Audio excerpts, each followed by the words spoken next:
Hey YouTubers, it's Charlie. So Game of Thrones had so much WTF, it totally went there.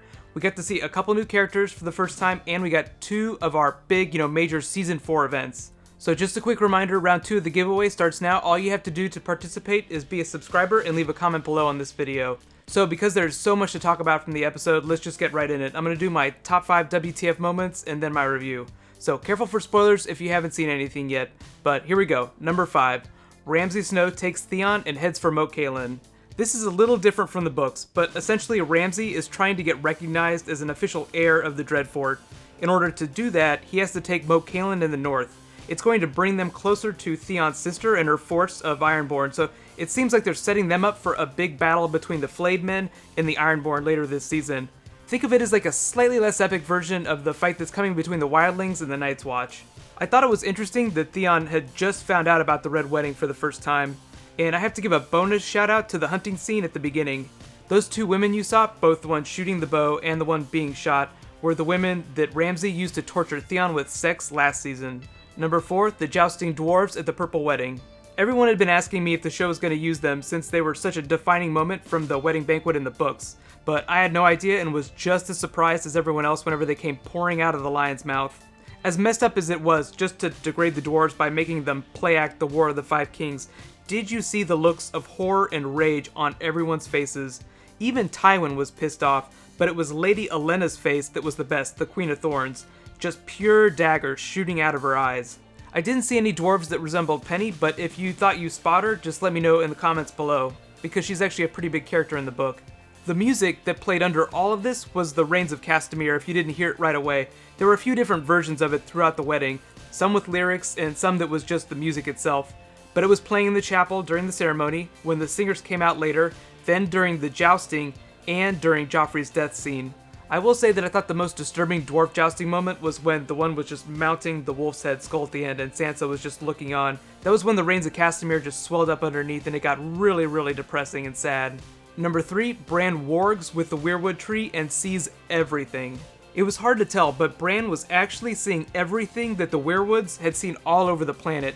That's why he could see the North and King's Landing. He also saw a side shot of the Green Seer, who gave him instructions on how to find him. Everyone keeps asking me if Cold Hands is going to appear, and we might find out next week. I was also super excited to finally get an answer about the dragon flying over King's Landing. Bran saw it as it happened in the past, so I'm going to be optimistic and say he was seeing one of the great Targaryen dragons. Maybe it could have been Balerion the Black Dread, it's hard to tell just from the shadow, but he was the biggest dragon in recorded history. Number 2, Joffrey degrades everyone at the banquet. It takes real talent to be that awful. I was actually surprised that he didn't pick on Sansa more, but if Tyrion hadn't have been there, he probably would have. If it wasn't clear, they were really just trying to show that Tyrion, of all the people there, had the most reason to want Joffrey dead. Everyone at the feast saw him defy Joffrey and saw Joffrey just, completely degrade him. So regardless of how Joffrey died and who was responsible, Tyrion is going to be taking the blame for now. I will say that one of my favorite Joffrey lines from the episode, and there were several amazing ones, was, "There has been entirely too much amusement here today." But here we go, on to the big time. My number 1 WTF moment, Joffrey dies the most amazingly horrible death. If it wasn't clear, he choked to death. The poison was called the Strangler, because choking of course. And when it's made, it actually looks purple. That's why this is called the Purple Wedding, because Joffrey is killed with purple poison. The show hasn't really fully explained how he was poisoned or who was responsible. I mean, they want us to think Tyrion did it, but I'm not going to go all CSI and kind of explain everything, just because it would be a little bit spoilery, so I'll save that for a future video. The interesting thing that I think we can take away is that Tyrion might not be guilty. He was actually really confused whenever he picked that goblet up at the end and was staring at Joffrey's dead corpse, so he really has no idea what happened. And did you catch the shot of Lady Olenna whenever he grabbed that goblet for Joffrey a few moments earlier? She wasn't staring daggers anymore. The death scene itself was amazing. I didn't count, but they cut back to his face several times and the camera lingered. They want you to enjoy the moment, but also be disturbed at the same time. It was a lot of fun to watch Joffrey suffer horribly because he died a very slow death. But I will have a hard time enjoying it just because that final shot of his face is just so awful looking. So now it's your turn. Let me know, what were all your WTF moments from the episode, and what was your reaction to the Joffrey death scene? There was this really interesting thing that George R.R. Martin said.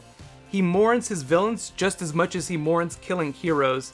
Just like you would mourn a real person. He explained that as bad as they are, villains serve a purpose in the story, and once they're gone, they're really hard to replace. So the next big question we need to ask is, who's going to replace Joffrey's role in the story, as most hated character that is?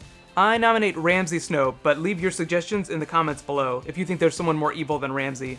Overall, I gave the episode a solid A. Game of Thrones has the best sets and the best costumes, and we have to acknowledge the music. The way they kept using the Reigns of Castamere was just so haunting. Even if you didn't know Joffrey was going to die in the episode, the music just made you feel creepy and weird throughout, like the universe did not want this wedding to be a success. They also did this really awesome thing with the set design. In every single banquet shot, there's an image of a lion in the background somewhere, wherever the camera turns. My favorite one was the shot where it looked like the lion was eating Loras's head. As for character development, I just love how Roose treats Ramsay. You know, he may be the most evil person in the world, but he's still his son, and he gives him a chance to earn his name. I do want to mention though that when Ramsay and Locke were talking about cutting Jaime's hand off, it was almost more evil than when the dwarf was mounting that wolf's head. Lady Olenna and Tywin scenes were amazing as always, two of the best actors on the show, and just rich with foreshadowing.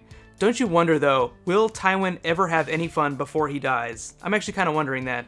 Also, who knew that Cersei would be jealous of Brienne despite kind of dumping Jaime last week? It kind of seems like Cersei doesn't want anyone to be happy. But on the more positive end of things, I really love the direction Bran's character is going. You know, he's slowly just trying to completely leave his body so that he can be whole again. I can't wait to see what his scenes with the Three-Eyed Raven are like. Let me know what your final thoughts are on the episode, and now that the most hated character is gone, who do you think is going to fill that role? You know, if not on the Iron Throne, then somewhere else in the world. Evil abhors the vacuum, so obviously someone is going to have to rise to the occasion. I'm kind of thinking it's going to be Ramsay. So, in related news, I'll be posting my Q&A video tomorrow where I'll announce the Week 2 winner. All you have to do to participate in that is be a subscriber and leave a comment on this video. My next bonus video will probably be a Blood Raven, Green Seer video, unless something more interesting comes along. Feel free to leave suggestions for that in the comments too. But right now you can click here to get that Q&A. I'll add the annotation as soon as I post it. And you can click here to get my bonus Purple Wedding video. I just explained the wedding itself in a little bit more detail. So thank you so much for watching. This was so epic. High fives everyone. See you tomorrow.